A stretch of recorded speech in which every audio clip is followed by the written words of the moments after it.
आज बहुत दिन पर मत इच्छा है बासी पखाड़ खाया भात टे बड़ी पड़ा तो आमर तो पखाड़ केते प्रकार अच्छी बासी पखाड़ सज पखाड़ धुआ पखाड़ दही पखाड़ छुंक पखाड़ तो ये पखाड़ सागर आमर आइटमटा दरकार तो ये आइटम देखो मुझे कौन नहीं आलू टमाटो चकटा हम रसुण लंका पियाज लुण देकी चकटी दबा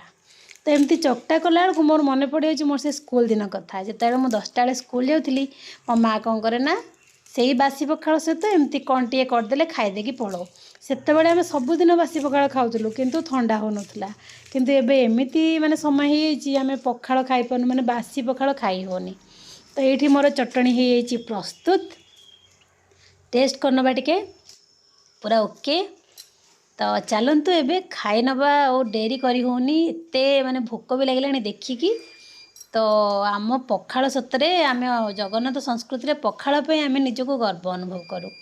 पखाड़ जो शांति अच्छी आउ कौथरे नहीं तापर लास्ट को तोराणी पूरा आत्मा शांति वीडियो भल लगी